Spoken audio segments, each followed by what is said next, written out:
नमस्कार, आप सुन रहे हैं हमारा साप्ताहिक कार्यक्रम प्रादेशिक समाचार दर्शन। मैं हूं राशिद अहमद खान।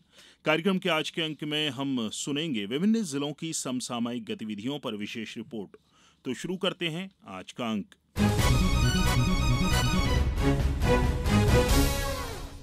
इंदौर नगर निगम का इस बार का बजट नागरिकों के लिए अनेक सौगात लेकर आया है। स्वच्छता में लगातार 7 बार देश में अव्वल इंदौर को अब देश के शीर्ष स्मार्ट शहरों में शामिल करने के प्रयास की झलक इस बजट में दिखाई दी। और जानकारी दे रहे हैं हमारे इंदौर संवाददाता मनीन्द्र कुमार दुबे। इंदौर नगर निगम ने वित्तीय वर्ष 2024-25 के लिए 8,232.26 करोड़ रुपए के अनुमानित खर्च का बजट पेश किया है। इस बजट में शहरी निकाय को अलग अलग स्रोतों से 8,302.26 करोड़ रुपए की आय का अनुमान लगाया गया है। नगर निगम के इतिहास में दूसरी बार पेपरलेस डिजिटल बजट में इंदौर को डिजिटल सिटी बनाने के लिए 150 चौराहों पर फ्री वाईफाई सेवा का प्रस्ताव दिया गया है। नगर निगम के कार्यालयों को एकीकृत करने के लिए ई ऑफिस बनाने और संपत्ति धारकों के लिए QR कोड के माध्यम से डिजिटल पता जारी करने की कार्य योजना बनाई गई है। बजट में आत्मनिर्भर महिलाओं के आर्थिक सशक्तिकरण के लिए उषा, आशा और आंगनवाड़ी कार्यकर्ताओं को सिटी बस के किराए में 75% छूट देने का प्रावधान किया गया है। शहर के यातायात को सुगम और दुर्घटना रहित बनाने के लिए 23 प्रमुख सड़कों को आगामी 8 माह में 468 करोड़ रुपए की लागत से बेहतर बनाने की कार्य योजना बनाई गई है। शहर की स्वच्छता को बनाए रखने के लिए स्वच्छ भारत मिशन के तहत 450 करोड़ रुपए का प्रावधान किया गया है। कचरा संग्रहण के लिए 150 नए वाहन खरीदने, जलमल शोधन संयंत्र स्थापित करने और 30 मलिन बस्तियों को ग्रीन स्लम के रूप में विकसित करने के प्रस्ताव शहर को स्वच्छ बनाए रखने की दिशा में बढ़ाए गए कदम हैं। इंदौर नगर निगम महापौर पुष्यमित्र भार्गव ने आकाशवाणी से चर्चा में इस बजट को इंदौर के विकास की दिशा में एक बड़ा कदम बताया। इंदौर का 2024 का बजट आत्मनिर्भर इंदौर और समग्र विकास पर आधारित है। थोड़े करों में बढ़ोतरी जरूर की है, लेकिन ये भविष्य के इंदौर के लिए आवश्यक है। जन भागीदारी से आगे बढ़ने वाले इंदौर के समग्र विकास के लिए, स्वयं के डिजिटल पोर्टल के लिए, स्वयं की नगर निगम की बिल्डिंग के लिए, मास्टर प्लान की सड़कों के लिए और पानी और ड्रेनेज जैसी मूलभूत सुविधाएं लोगों तक पहुंचाने के लिए ये बजट बहुत निर्णयकारी साबित होगा। बजट में पर्यावरण संरक्षण के लिए अभिनव पहल करते हुए 200 करोड़ रुपए की लागत से कचरे को ऊर्जा में बदलने वाले संयंत्र की स्थापना का प्रस्ताव किया गया है। इस संयंत्र से प्रतिदिन 500 टन कचरे का निपटान कर 6 मेगावाट बिजली का उत्पादन किया जा सकेगा। इस बजट को अर्थशास्त्री एवं प्राध्यापक डॉक्टर हलधर शर्मा ने शहर और जनता के हित में बताया। इस बजट की खास बात यह है कि इस बजट में आधारभूत ढांचे के विकास पे जोर दिया गया है। जल प्रबंधन के लिए अमृत 2 में 1800 करोड़ रुपए रखे गए हैं। एक और सबसे अच्छी बात यह है इस बजट की, नमामि गंगे योजना को ध्यान दिया गया है। Solar energy, yoga, digitalisation, green city, clean city व यातायात प्रबंधन जैसे क्षेत्रों पर फोकस किया है। इन सब बातों को ध्यान में रखते हुए अगर थोड़ा सा टैक्स लगाया है, बढ़ाया है, तो वो सही है। कुल मिलाकर ये बजट इंदौर को ऊंचाइयों की ओर लेके जाएगा। उम्मीद है इंदौर नगर निगम का यह बजट स्वच्छ, हरित, डिजिटल, प्रदूषण मुक्त और सौर ऊर्जा युक्त शहर बनाने की दिशा में एक प्रभावी कदम सिद्ध होगा। प्रादेशिक समाचार दर्शन के लिए इंदौर से मनीन्द्र कुमार दुबे। स्मार्ट सिटी जबलपुर शहर के बच्चों के लिए विदेशी भाषाएं सीखने का मौका दे रही है। इसके लिए शहर के गांधी भवन में लैंग्वेज लैब बनाई गई है, जिसमें पढ़ाई के साथ साथ 6 विदेशी भाषाओं का ज्ञान दिया जा रहा है। इसके लिए एक एडवांस सॉफ्टवेयर इंस्टॉल किया गया है, जो बच्चों को इन भाषाओं की व्याकरण, शब्दार्थ और उच्चारण सिखाता है। इस बारे में और ब्यौरा दे रही हमारी जबलपुर संवाददाता सुरभि तिवारी। गांधी भवन यानी संस्कारधानी के ऐतिहासिक टाउन हॉल में जबलपुर की पहली डिजिटल लाइब्रेरी बनाई गई है। अति आधुनिक इस लैंग्वेज लैब में बच्चों को चाइनीज, जर्मन, फ्रेंच, डच सहित इंग्लिश और स्पेनिश जैसी 6 भाषाएं सिखाई जा रही हैं। इन भाषाओं में दक्षता हासिल करने वाले बच्चे कॉम्पिटिटिव एग्जाम आसानी से दे पाएंगे।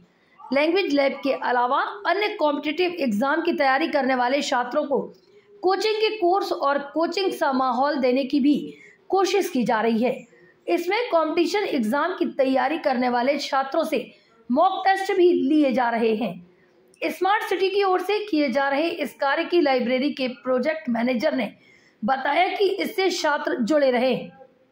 बहरहाल गांधी भवन में बनाई गई अत्याधुनिक लाइब्रेरी में लगभग 15,000 पुस्तकों को कंप्यूटर पर पढ़ा जा रहा है। 120 कंप्यूटर के साथ बनाई गई इस लाइब्रेरी में पढ़ने आ रहे बच्चों में खासा उत्साह है। इसके अलावा जबलपुर की नगर निगम की लाइब्रेरी में 50,000 से ज्यादा पुस्तकें हैं, जिन्हें लाइब्रेरी के हाल में भौतिक तौर पर भी पढ़ा जा रहा है। 120 कंप्यूटर वाली डिजिटल लाइब्रेरी शुरू होने के बाद छात्रों की संख्या धीरे धीरे लगातार बढ़ रही है। जाहिर है यह लाइब्रेरी उन छात्रों के करियर संवारने में ज्यादा सहायक सिद्ध होगी जो आर्थिक रूप से कमजोर हैं, और साथ ही उनके लिए भी जिन्हें अपने काम की सामग्री हासिल करने में कठिनाई या फिर समय पर उपलब्ध नहीं हो पाती। प्रादेशिक समाचार दर्शन के लिए जबलपुर से मैं सुरभि तिवारी। मंदसौर जिले में 7 अगस्त तक विश्व स्तनपान सप्ताह संचालित किया गया। हमारे संवाददाता दीपक शर्मा से सुनिए अभियान के तहत किस तरह महिलाओं को जागरूक किया गया। मंदसौर जिले में 7 अगस्त तक विश्व स्तनपान सप्ताह संचालित किया गया। शहर के जिला चिकित्सालय में माँ का दूध है बच्चों के लिए संपूर्ण आहार विषय पर कार्यशाला आयोजित की गई। कार्यशाला में बताया गया कि माँ के दूध से बच्चों का सर्वांगीण विकास होता है, उनमें रोगों से लड़ने की क्षमता पैदा होती है। मुख्य चिकित्सा एवं स्वास्थ्य अधिकारी डॉक्टर JS चौहान ने कहा कि स्तनपान सप्ताह के अंतर्गत जिले के सभी प्रसव केंद्रों व सामुदायिक स्तर पर आशा कार्यकर्ताओं द्वारा प्रसूता महिलाओं को और उनके परिवारजनों को जागरूक किया गया। प्रसूताओं को जागरूक किया गया कि 6 माह तक केवल माँ का दूध ही पिलाएं, इसके बाद ऊपरी आहार शुरू करें, इससे बच्चे कुपोषित नहीं होंगे। वहीं बच्चों को नजदीकी टीकाकरण केंद्र पर ले जाकर पूर्ण टीकाकरण कराने की जानकारी भी दी गई। प्रादेशिक समाचार दर्शन के लिए मंदसौर से मैं दीपक शर्मा। खंडवा जिले में एक पेड़ मां के नाम अभियान में लोग बढ़ चढ़कर हिस्सा ले रहे हैं और जानकारी दे रहे हैं हमारे संवाददाता हीरालाल लोंगरे।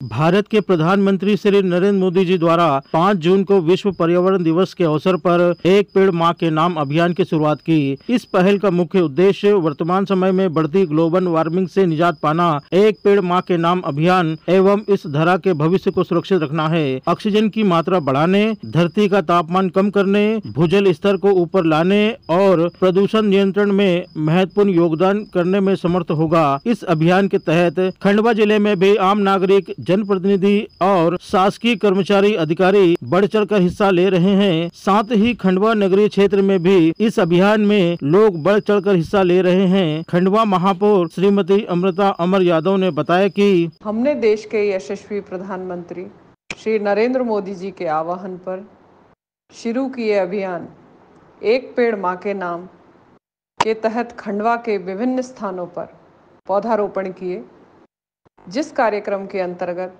नागचून स्थित अटल सरोवर, नौकार सिटी, सुख्ता डैम के समीप पौधारोपण किया।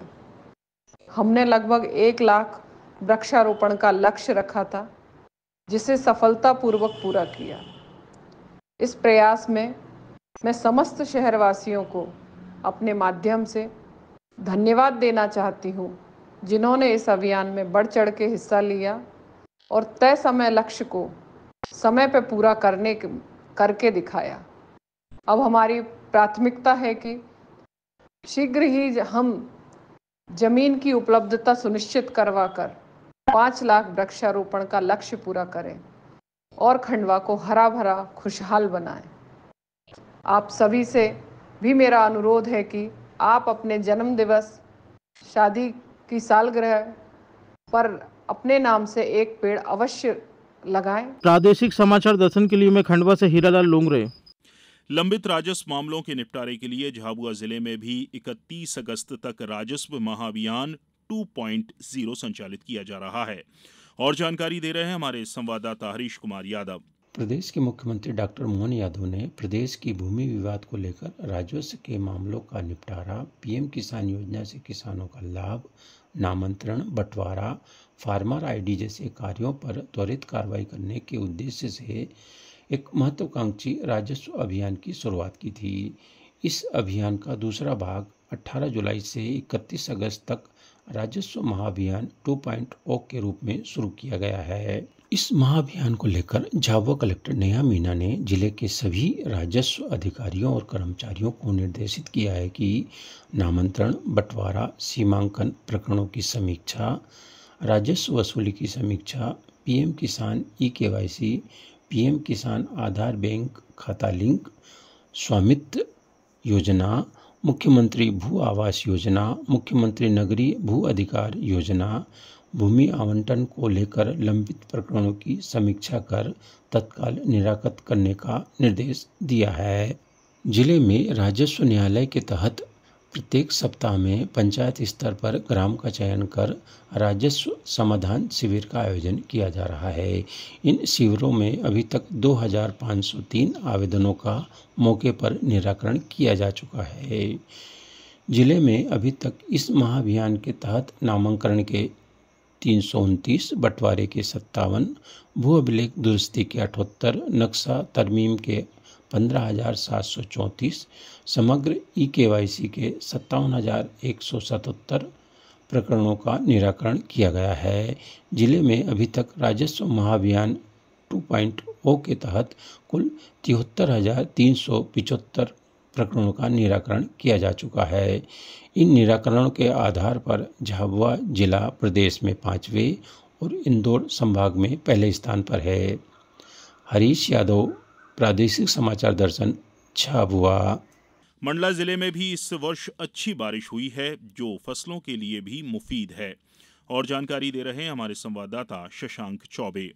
मंडला जिला वनों से आच्छादित है। यहाँ प्रकृति का भरपूर नैसर्गिक सौंदर्य देखने को मिलता है। वर्षा काल में तो प्रकृति यहाँ हरियाली की चादर पूरी तरह से ओढ़ लेती है। इसी हरियाली के बीच किसान अपने खेतों में कार्य करते हुए दिखाई पड़ जाते हैं। मंडला जिला में आदिवासी लोगों की संख्या अधिक है, जो छोटे लघु सीमांत कृषक के रूप में जाने जाते हैं।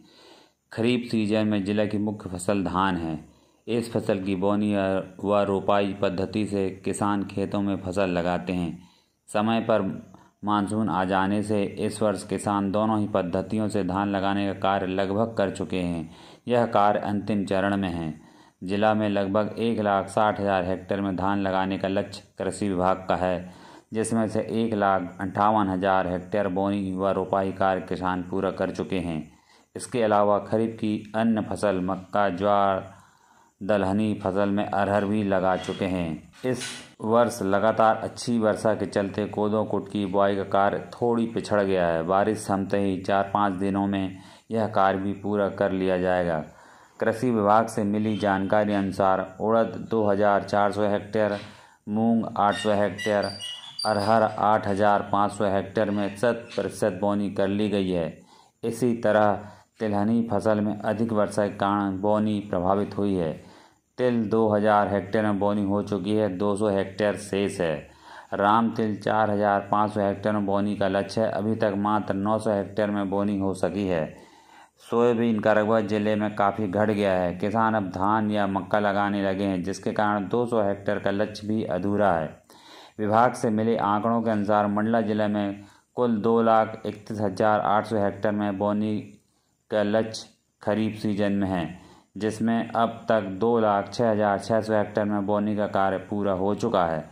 किसान पुरुषोत्तम भावरे ने बताया कि रोपाई कर दी है और फसल की संभावना अच्छी है और अच्छे होने की संभावना है। बारिश भी बढ़िया हो रहा है। मंडला जिला की औसत बारिश 1,388.6 मिलीमीटर है। 1 जून से अब तक 1,087.8 मिलीमीटर बारिश हो चुकी है। गत वर्ष इसी अवधि में 848.3 मिलीमीटर वर्षा हुई थी। जिले में नैनपुर तहसील में सबसे अधिक 1,322.9 मिलीमीटर बारिश हुई है, जो गत वर्ष से लगभग दोगुनी है। इसके बाद निवास तहसील में 1,226.9 मिलीमीटर, मंडला तहसील में 1,209 मिलीमीटर, नारायणगंज में 1,197 मिलीमीटर, बिछिया तहसील में 1,010 मिलीमीटर, सबसे कम घुघरी तहसील में 576 मिलीमीटर वर्षा हुई है। मंडला से प्रादेशिक समाचार दर्शन के लिए मैं शशांक चौबे। कार्यक्रम के आज के अंक में इतना ही। नमस्कार।